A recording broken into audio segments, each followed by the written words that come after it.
My name is Bob Smith. Today I will interview Edna Johnson. Now, Edna was part of the home front in World War II, and this interview is a part of the Veterans Oral History Project. The interview is being conducted in Riley County Office Building, located at 115 North 4th Street in Manhattan, Kansas.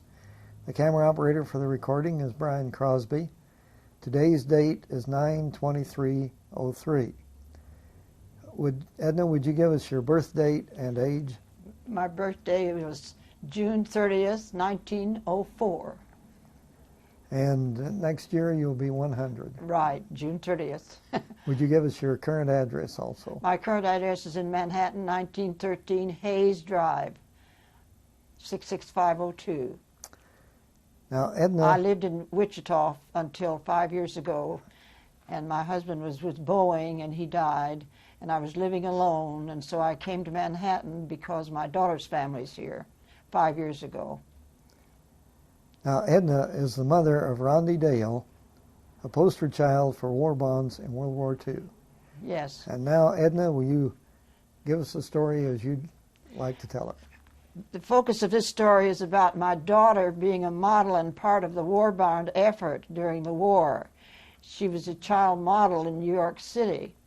And there's a human interest story there. When she was a baby 6 months old, and I was wheeling her around in a little cart, and people said she was nice, she should model. So I got the idea I would take her into New York City, where John Robert Power's famous model agency was, in the heart of New York City. And it was really for glamorous model young girls, but I went in anyway, and John Robert Powers, the owner of this, was quite shocked, but very kind and polite. And he said, we don't have babies here, but anyway, he talked to me and said, well, that little baby's the most beautiful little thing, and her hands are just full of grace. And he was very polite and nice, and he said, well, we haven't had babies, but if we ever need one, I'll let you know. So I went home, and in 2 weeks' time, he sent me a telegram and said that he had something for my baby to do with a telephone company. So her first model job, you might say, was at 6 months for the telephone company. And he sent me a telegram, and I drove her into, we were living at Mount Vernon, suburb of New York City, and I took her in the car into this. And from then on, all the appointments mostly were made from his agency. He just let me know when something was important, and believe me, he had a lot of jobs for her. And she worked as a model until she was about 4 years old, and then her brother was born 2 years later, and he modeled also. And there was a Hearst woman that got interested in the children, and she wrote stories about them and came to the house to take extra pictures, and they were all over the United States as model people. Now, the big thing about it, when she was modeling as a war bond person, her picture was on a cover of a magazine, and I was real surprised one evening when I was ready to go home to take the train out to Mount Vernon in Grand Central Station. This picture was all over the Grand Central Station, all around the walls, just hundreds and hundreds of them, and I just gasped for breath. I thought, I was so shocked, I did not know that it was going to come out that way. So then I got a hold of myself, the shock and surprise, and took the train on out, and in front of me were two men talking, and they just raved about this little baby model, and isn't this interesting? She was modeling for the war bond effort, so forth. And this was one of her outstanding pictures, but she modeled in many, many different type things. And it was very interesting to know that I had to sign the right of way for pictures for these different companies, but the moment they came out, they let me know, and then they'd give me a copy. I'd go back and get a copy. Now I want to talk a little bit about the war effort. Franklin Roosevelt was president at that time, and he used a lot of psychology on the people. He really knew psychology. He talked every week to the people with a very cozy talk, and he wanted to get the people psychologically ready for this war effort. And he told them how we had to work as on this. Everybody had to have a part of this, even to the point of gathering cans to turn them in, or to be very careful in the community as to what we did and how we acted. And there might even be spies in our neighborhood we had to be worried about. But this effort was for everybody. Everybody had to have a part in it. Now, one thing I remember that was very interesting was that we had to have the shades pulled down every night, and if we didn't, we'd be fined. And they talked about the spies, and that sort of scared me. But Franklin Roosevelt just used a lot of psychology on the people and had a very warm, cozy voice, and people liked to hear his talks. Every Wednesday night, he had a cozy talk to the people, and his voice was so warm and inviting, and of course he did become the only president that served a 5th term. He had a way with people, and he did run as a 5th term, yeah, that would be 5th term, wouldn't it? President. The war was a part of everybody's business because we had rationing, and that was quite a thing for people to handle, especially the gasoline. We were given a little card book with coupons, and we had a sticker on our car. And every time we got gasoline, we had to register that in the little book, and we were only allowed so much a month. I can't remember the quota right now, but it wasn't generous. We also had rationing of food, of coffee, and bacon were two main things that they talked about, but there are other foods too that I don't remember at the moment. But we had a little book for the grocery store, and those little coupons had to be checked out. And if we did run out of coupons for ourselves, we were allowed, if the neighbors had extra, they could loan you some if they didn't use all theirs for the month.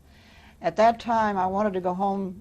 I was from Kansas, and I wanted to go home to see my father, but the rationing was on, and I didn't go for a year or two. But just before the rationing was off, I decided I wanted to go, so I asked the people if I could have permission to drive to Kansas. So they did give me permission on the ration gasoline, but before I got back, the gasoline rationing was off.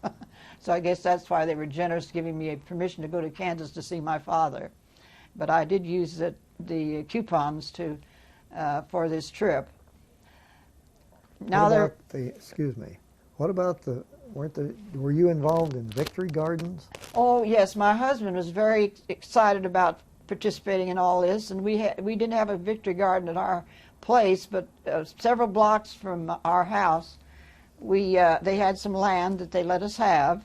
I don't believe we even paid for it, but we had that little plot of land that was ours to farm for the year, and we'd take the car and go there, and the children were little, and we'd dig in the yard and plant the things and then go back and hoe them again, and it was a nice addition for food.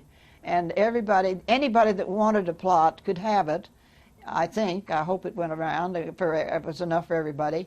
But we did enjoy that, and the children did too. And that helped out with the groceries, and I like fresh things anyway. And it was very common and encouraged by President Roosevelt for everybody to get a victory garden to help out with their food. Well, now, some of the things that I want to go back to, some of the scarcities that my daughter just gave a talk on this, and she remembered a lot of this. And leather was even very scarce in those days. And my husband had a hole in his shoe, and even the foot place repaired shoes didn't have enough leather hardly to fix his shoes. So he used a cardboard in his shoe, a hole in his shoe. But leather was very scarce. I bringing that in a little later here, but I think it's an interesting point to think about. Now, how did the girl from Kansas get to New York? How'd that happen? I was going to college here in Kansas State, and I was from Morganville, Kansas, and I was a junior when I met my husband, and we dated, and we were married in 1930. He was from Burlington and went to Kansas State and took engineering. And when he graduated from college, he needed a job, and Kansas State helped him get a job as an engineer for Westinghouse. They helped him get that job. And it was right in the heart of New York City, and the address, in fact, was 150 Broadway, his office. And that was very interesting. and he was not very far from the stock market, and he could at lunchtime go and visit the stock market. He got very interested in the stock market, so in those early days I didn't know much about it. We were farm people, but he bought a little stock early on. His job first was kind of interesting. They were encouraging young fellows to go abroad, and the Westinghouse people had a program set up for the young engineers to train for a year, and then they could choose they gave him a choice of one or two companies that they could choose to go abroad, and he was going to choose Russia. They were going to pay for the wife's expense and furniture and everything, and a double salary. And there were 140 in this place to train for a year to go abroad. He was one of 3 that was left in this office as time went along, and we were married in the Depression years. And so the company, Westinghouse, decided to disband the company, and those fellows that were training were just out of jobs, and engineers were very, very hard hit for jobs. They were just going back to the farm. And my husband, after that, was out of work for a while, and he taught in the junior high mathematics, but he always kept looking for work. And then he taught for quite a little while, and engineers were so psychologically struck by all of this, losing their jobs, that they almost were afraid to get back into engineering for a long time.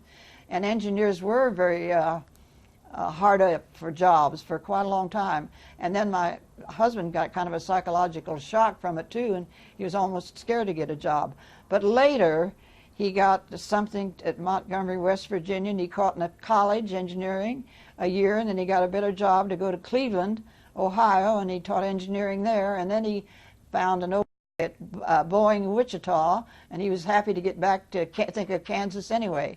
So he went back to Kansas, and I lived there for 45 years, and he worked for the B-52 program, and he died 10 years ago, but I lived with him 60 years. And then I was alone for a while, and I came here to live because my daughter's family here.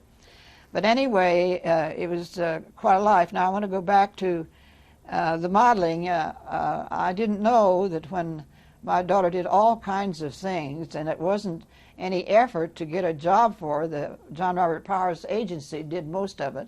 So I just took her in for the appointment and the job and went back out.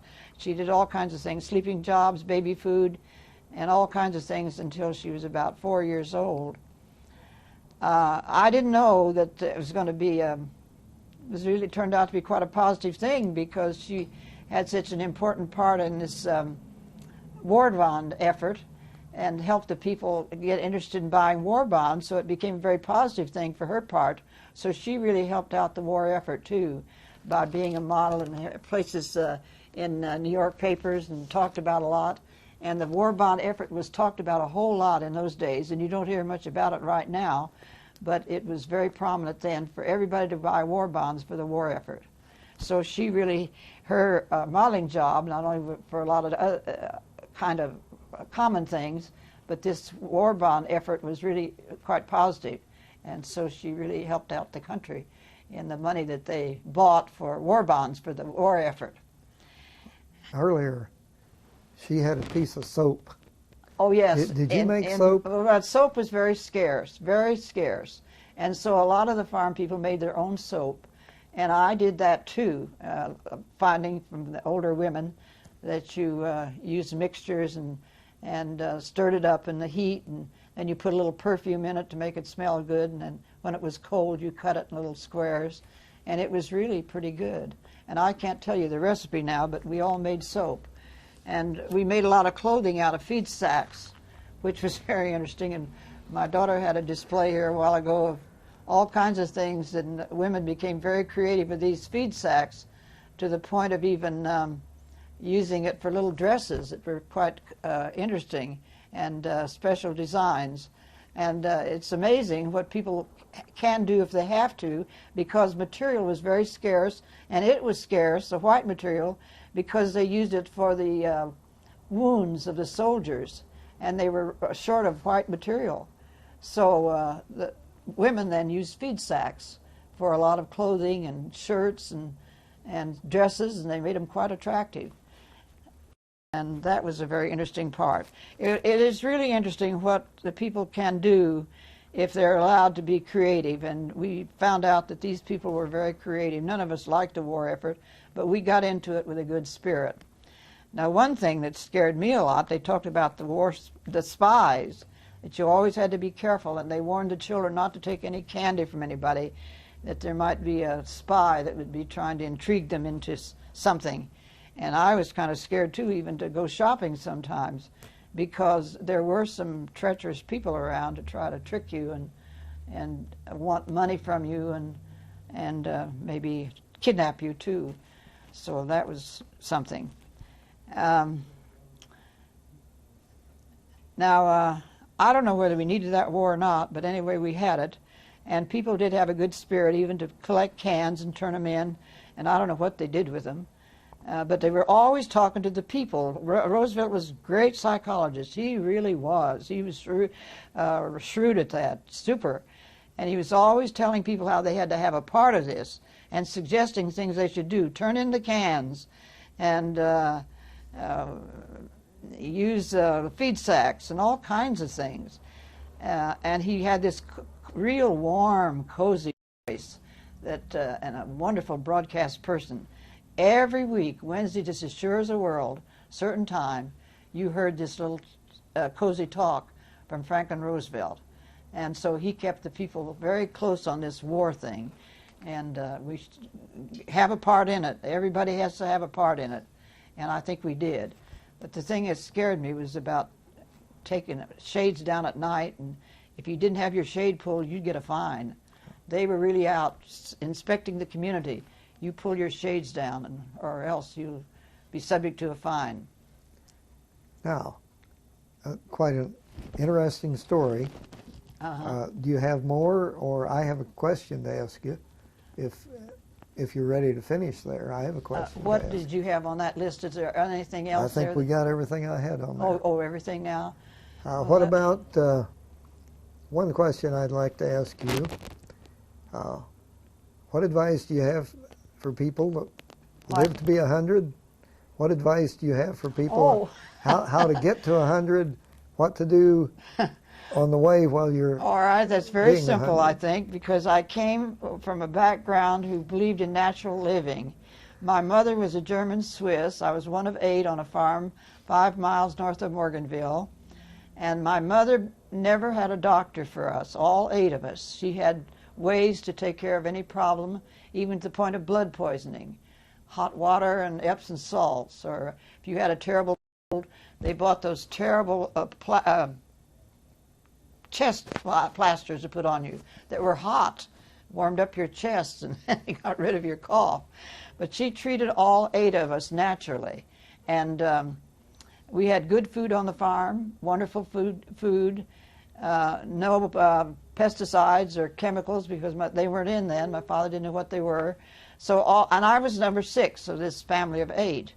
And lots of romping around on the farm, very jolly family, very moral family. My mother and father were Methodists, and we were taken to church every Sunday, but they weren't fanatic about it. Their religion was just balanced and sane.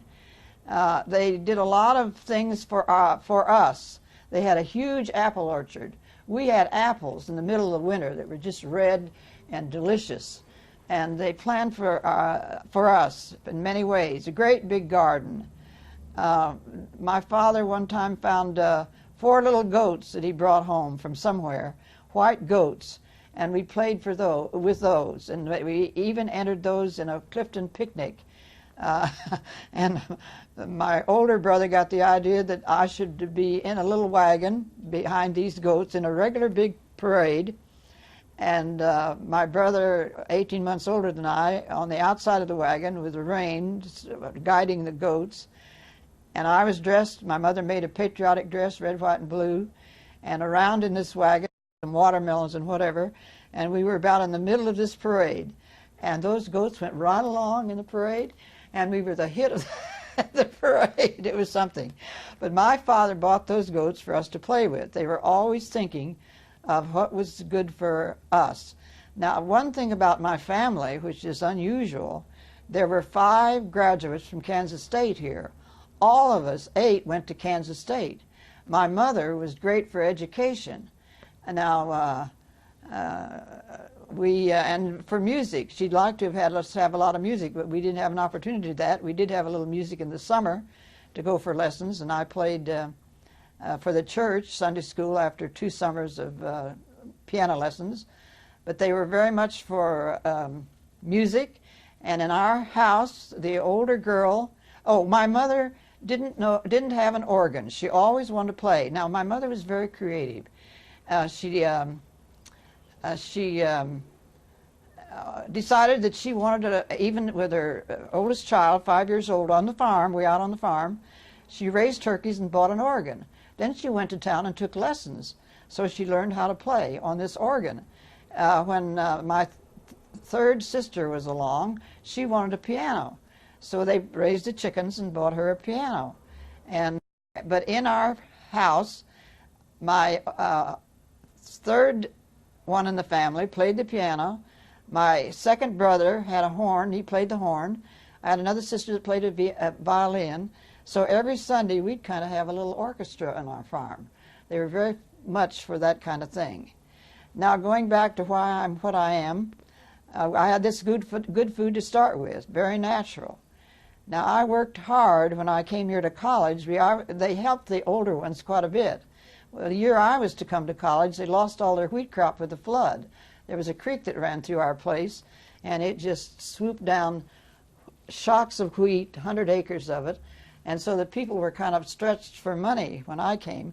So I worked for my board and room for 2 years here, and the woman that I worked for, professor's wife, Mrs. Scott, I think she kind of really used my labor a whole lot more than, I don't know. I had to rush home every afternoon and iron for her, and she was a great big woman, and I ironed and ironed and ironed, and I didn't have time to study.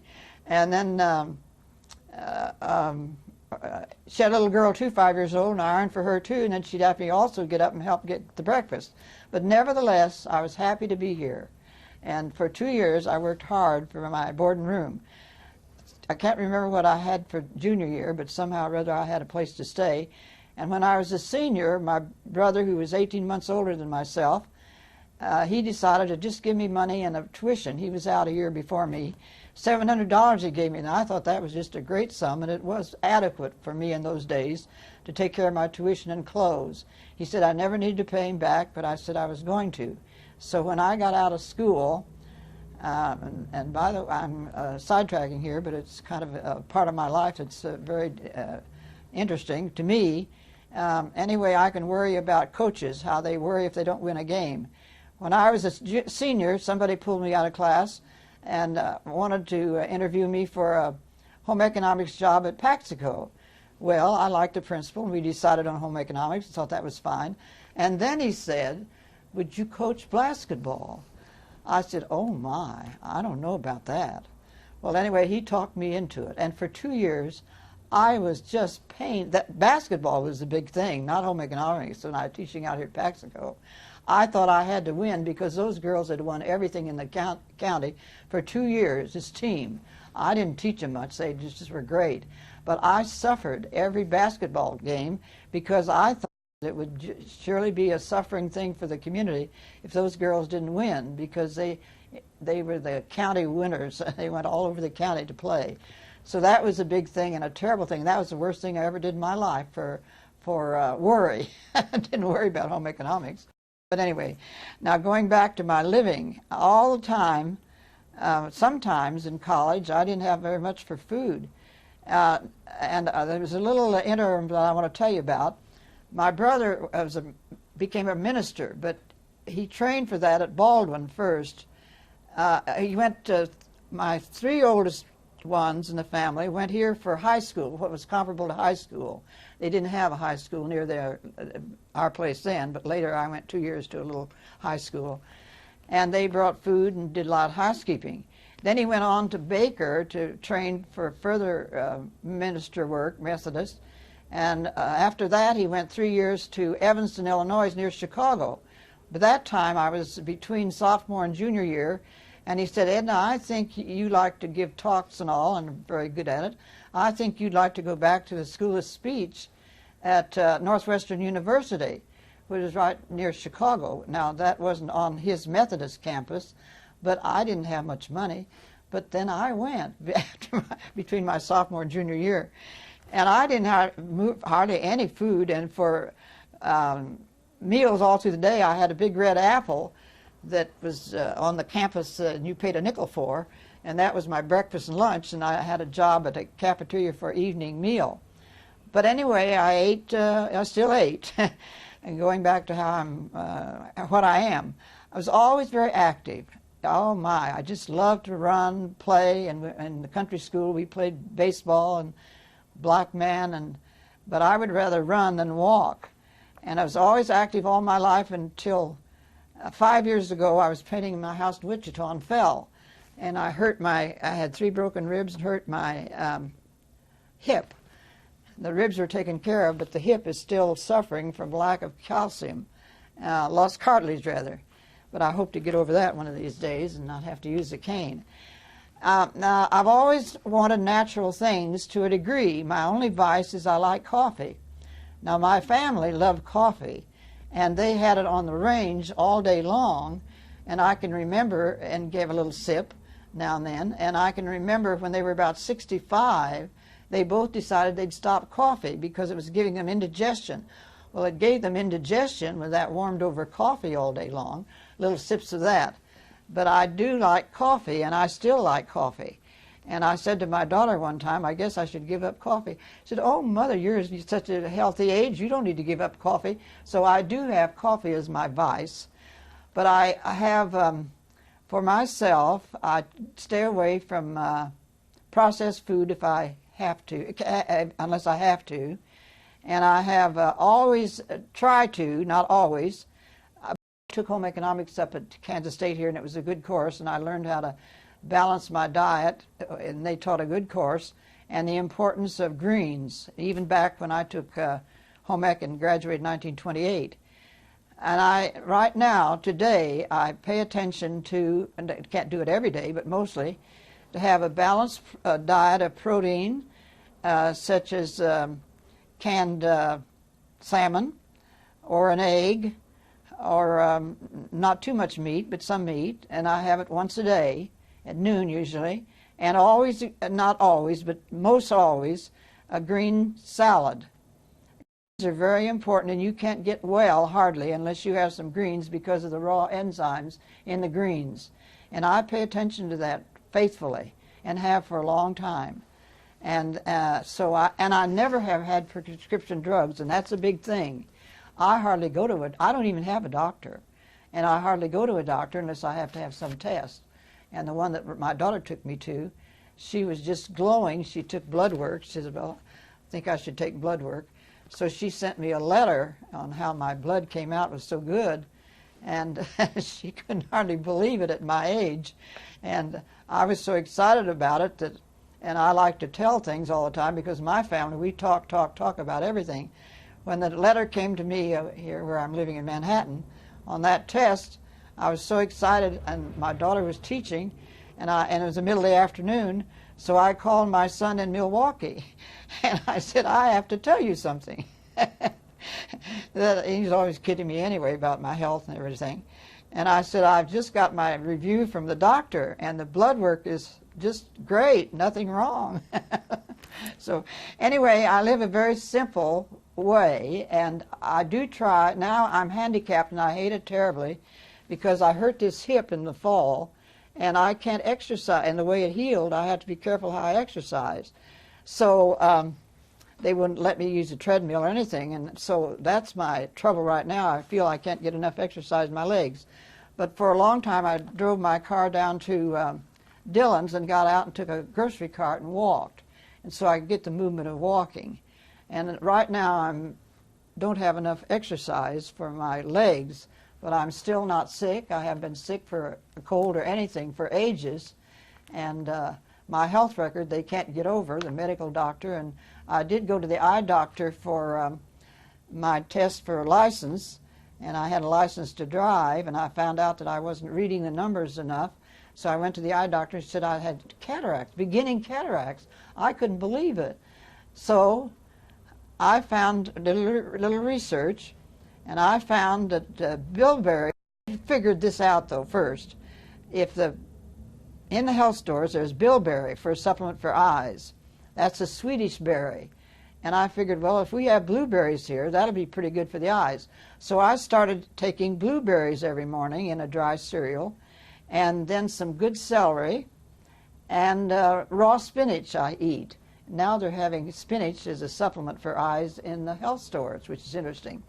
So I was doing that every day, and then I got a flyer from some doctor in Florida who has a clinic, and the headline said, if you've ever had cataracts and think you can't see again, you can. If you eat blueberries, celery, spinach, and he said green tea. Well, I wasn't taking green tea, and I was taking those very things that I was supposed to. And when I went back to the eye doctor after a few months, my cataracts were gone. Okay. So I had no operation for cataracts, and now I don't see perfectly, but I've never worn glasses in all my life.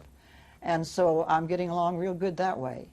And now that's interesting to know. And the people that knew me at Wichita, I used to give health talks to the senior citizens, and they talk about eyes once in a while, and some of them called me, and I told one what I did. Now they say, Edna Johnson, this is Edna Johnson's recipe for eyes, and they say the blueberries, the celery, and the raw spinach every day. And after 4 or 5 months or so, if you aren't too bad, you'll be okay. And then I found out this doctor had it on his flyer. He had a clinic in Florida. Anyway, so I try to eat naturally, going back to what you say, and I try to get exercise, which is very important. I'm not very good on the sleep right now, but I can sleep when I get to sleep. But when my husband died, I started listening to the radio, so I'd go to sleep. Well, I found out the radio is really interesting. You learn more on that radio at night than I don't know when these smart people work, but there's more going on at night on the radio, and I got addicted to it. So I listen to the radio quite a bit late at night. But of course I can sleep late in the morning, but your good sleep is supposed to be early on. Well, right now I'm very healthy. Believe it or not, I have no health record to worry about, excepting I want to get this hip back in shape so I can walk like I ought to. And they say you can build I lost cartilage, but you can build your cartilage back. And of course anything that I read, and I take quite a few magazines, and I get a lot of bonus magazines because I've been to so many food conventions over the years. And so I follow and I'm just an addict for reading food stuff. And I get a lot of bonus magazines because I followed big natural conventions with professional people. So I've educated myself pretty much in the food line, and I can tell you quite a lot about food and what to do and so forth. And now I want to tell you that research is going so fast in the field of nutrition that very soon you people with no trouble at all should live to be 120 if you live right. Really, that is true. And I may even reach there yet because I'm in such good shape at the moment. If I could get to walking better, it'd be great. But anyway, otherwise I'm very healthy, believe it or not. And this summer I will be 100 June 30th. With the health record I have, it's pretty exciting. Now, I don't brag about it very much. It just seems simple to me. But it's simple living. And then I was always a happy person. First of all, I was in a family of 8. We laughed a lot. We had our own play. And I had a brother, 18 months older than I was with him all the time, and we just romped all over the farm and laughing, and he was so jolly. Now, all my family are gone but me. I'm the 6th one, and I don't know what happened to them. Even my husband and my brother, 18 months older, should be alive yet. Here I am, strong and healthy, and they were, but they're gone. And I'm still here. Now, let's see, what else do I want to tell you? Well, I'm a happy person for one thing. I don't, it just hurts me to bawl people out. I just would rather cry it out myself and take it on the chin. That's the way I am. I've been a happy person and a very sensitive person. And my mother was so nice to us too. My parents were so balanced. I think that made me happy. You got to be happy to be healthy. I came from a pretty happy family. And they had good goals for us, and they were disciplined us, but my mother never spanked any of us. I never spanked my 2 children. And now they're saying you shouldn't spank them. When you pick them up and if they've been naughty, I used to pick them up and love them a little bit, and maybe if they had a temper tantrum, I'd just let them have it, and then talk to them later. But I'd say, "Now you didn't do the right thing, did you? But next time, you won't do that." Then I'd talk to them a little bit at bed. And one time when I was working on my master's at Western Reserve, and we were in Cleveland, be on our way back from New York to Kansas. We had 1 year in Cleveland where my husband taught in the Cleveland College, and I went to Western Reserve and got my master's in home economics. And one time they called me from Cleveland school, mind you, to teach the women about discipline after school hours, 3 or 4 o'clock, because they found out somewhere or other, they called Western Reserve, and they said I was taking family relationships and maybe I could help them out. I taught these mothers in Cleveland 1/2 a semester about disciplining children. Then I got back to Wichita, and there was an ad for the hospital in Wichita. My husband got a job back there, as I said, in Boeing for B-52 program.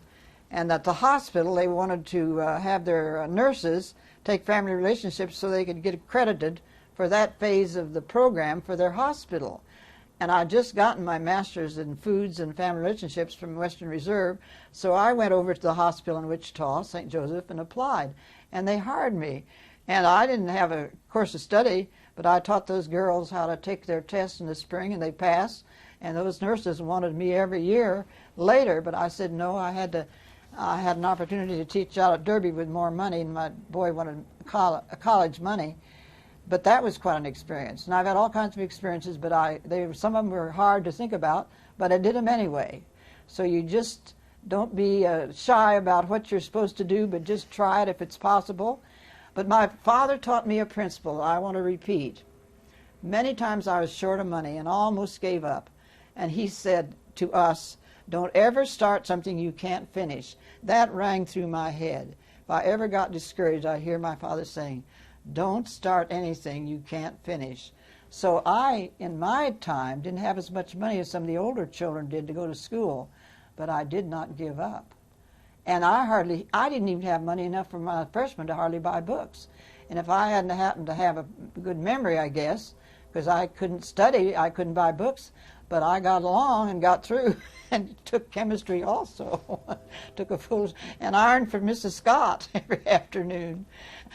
So I haven't had it easy, but I always, if I had something to do, I did it, tried to, and generally I felt it was a positive thing in the end. So, and say about my life, I was happy, I was active, and I ate simple food, and I loved people. And if I had to do a favor for somebody, I wanted to do it. And I wanted to be honest. We had a story in our little reading book, I want to tell you, about Abe Lincoln. And he was called Honest Abe. And he had a grocery store. And one night, late at night after he closed his books, he found he'd shortchanged a woman 2 or 3 cents. I don't remember whether it was 2 pennies or 3 pennies. But anyway, as soon as he got things lined up, late at night, he walked to this woman's house and paid that money back to her. Now, that was in our little reader in first grade, and I'll never forget that. They called him Honest Abe. And we used to have always a moral to our stories in the first grade. They don't have those books anymore. So anyway, to say, I think you have to be, you can sure accept sorrow and sadness, and when I feel bad, I could cry for 2 days if I felt bad. And I did have a bad experience. Everything wasn't rosy. I want to tell you this, if I'm not taking up too much of your time. In the 7th grade in the country, we had good teachers excepting this 1 year.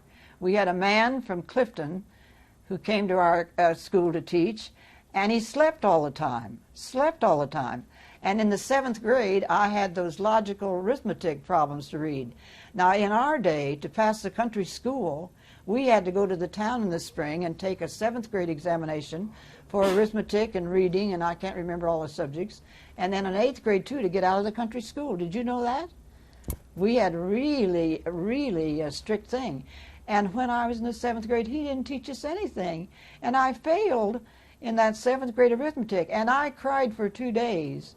because I didn't know that it was the logical part of the arithmetic that particular year, and I just failed completely. Now the rest of it I seemed to get all right. Well, the next year I went by with sailing colors, but that man, he slept. Now my youngest brother was started school, and he couldn't read, and that man kept him at recess even if he couldn't read. My oldest brother found out that this youngest brother of mine wasn't reading, so he finally taught him to read. But that same year, my youngest brother couldn't read. And the board members, my father was on the board too, they should have gotten rid of that fellow before the year was out, but we had him the whole year. And that was a sad experience, and I failed, really failed. The next year, I went by, got the arithmetic test, and went by with flying colors. But I will tell you, these things bounce back to you. There's a way of boomeranging back. In college, I had to have household physics. One course, household physics. We had to measure the dust from sweepers and compare which was the most efficient and everything. I needed some of that 7th grade arithmetic. And it was a 1-point course. That worried me more than any course I ever took at Kansas State for the whole bunch. And I was afraid I was going to fail that my senior year because of that 7th grade arithmetic that I needed for that particular course. But I did pass it. I didn't get an A, but I think I got a C-. And I was glad to get it for my senior year. So there are ups and downs too. Now anyway, going back to what my daughter did and what I did too, I thought it would just be a little glamour thing for a while, but it turned into a very interesting, positive thing for her because she helped out with the war effort. So that was a very positive thing. And we had many interesting experiences because of this. So I was glad to let her do it, and I didn't abuse her. And the jobs were just easy. I didn't trail her around to get a job for the next one and all. They were all sent to me through this agency. And so I just took her in, whether it was a sleeping job, I would take her in to sleep at that particular time, or to eat some baby food. I had it there to give her. And she had all kinds of jobs she did. Then her brother came along. He did a movie for the night shift, they called it. It didn't play out over the country, but the workers, it was for the night workers. And he was very good too, but he did other things also. Well, now I guess I'm through, and gave you quite a long talk, but I enjoyed it, and I'm glad to have had my daughter have part of the war bond effort. I will say that. We thank you very much for a marvelous interview. You're surely welcome. My pleasure. This is my daughter's picture. What do these boys do here? Oh.